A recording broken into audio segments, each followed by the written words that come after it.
ইসলামী ব্যাংকের মালিক কারা? ইসলামী ব্যাংকের মালিক কি জামাতে ইসলামীর লোকজন?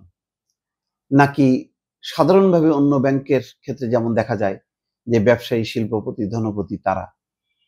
কারা? এটার একটা উত্তর দিয়েছেন জামাতের এক নেতা বা প্রার্থী। তিনি বলছেন যে ক্ষমতায় গেলে ইসলামী ব্যাংকের চাকরিচ্যুতদের চাকরি ফিরিয়ে দেব। এই কমিটমেন্ট করার মানে সাহস রাখে বা আস্থা রাখে কিভাবে? এটা তখনই সম্ভব হয় যদি ব্যাংকটা আমাদের নিজেদের হয়। এখন হয়তো আমরা পারছি না, যেহেতু আমরা ক্ষমতায় নেই, সুতরাং আমরা ক্ষমতায় গেলেই তখন করে ফেলবো। তো ইসলামী ব্যাংকের ক্ষেত্রে কেন? এটা সব ব্যাংকের ক্ষেত্রে না কেন? তাহলে রাজনৈতিক অঙ্গনে যে আলোচনা যে ইসলামী ব্যাংকের আসল মালিক হচ্ছে জামাত ইসলাম, সেটাই প্রতিষ্ঠিত হয়।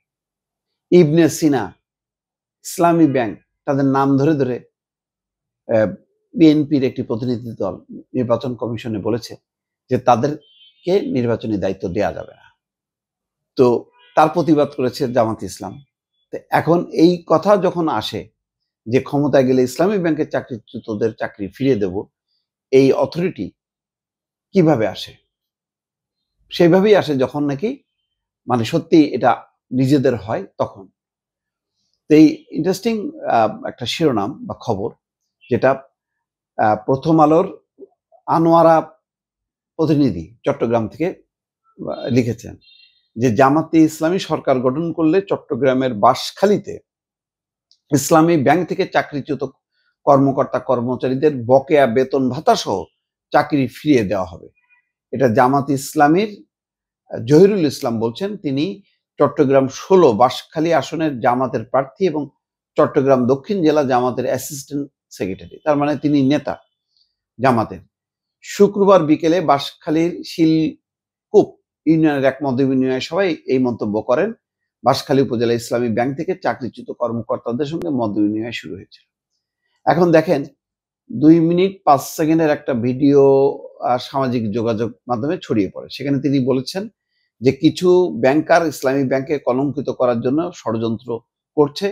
আপনার ছেলে, আপনার ভাগ্নে, আপনার মেয়ে যদি থাকতো তাহলে কেমন লাগতো? আপনার সেই অনুভূতি থাকা উচিত ছিল। অর্থাৎ তিনি অন্যকে দোষারোপ করছেন। আপনি রিজিকে হাত দিয়েছেন, আপনার সন্তান একদিন চাকরিহারা হবে ইনশাল্লাহ। তো এই যে এমনিতেই ধরেন রাজনৈতিক অঙ্গনে বলা হয় যে মানে জামাত ইসলাম এর মালিক, এবং এই ধারণার উপর ভর করেই কিন্তু বা হয়তো এর সত্যতা আছে বলেই আওয়ামী লীগ আমলে ইসলামী ব্যাংক টার্গেট হয়েছিল এবং এক পর্যায়ে জোর করে এর মালিকানা বদল করা হয়েছিল। এস আলম এর মালিক হন। তারপরে তো রীতিমতো লুটপাটের একটা মহোৎসব শুরু করেন তিনি এই ব্যাংকে এবং ফোকলা বানায় ফেলে রীতিমতো। তো সেই জায়গা থেকে এখন ঘুরে দাঁড়ানোর চেষ্টা করতেছে ইসলামী ব্যাংক। তো এখন যদি এইভাবে কথা বলা হয় তাহলে তো যদি ধরেন জামাত ইসলামী সরকার যদি না আসে, তো যদি অন্য সরকার আসে তখন তো তাদেরও একটা টার্গেট হবে এবং রাজনৈতিক একটা এর মধ্যে পড়বে, মানে কি বলে প্রতিহিংসার শিকার হতে পারে এবং অতীতে তো হয়েছে। এখনকার রাজনৈতিক পরিস্থিতি একরকম। ক্ষমতায় যখন কোনো দল যাবে তখন সে তার প্রতিপক্ষকে নানাভাবে মোকাবেলা করবে। তো ইসলামী ব্যাংককে যদি এইভাবে আমি ট্যাগ দিতে শুরু করি যে এটা জামাতের ব্যাংক, তো এটা তো সবসময়ের জন্য একটা শঙ্কার মধ্যে থাকবে। বিষয়টি কি ঠিক বললাম কিনা দর্শক একটু মতামত লিখবেন।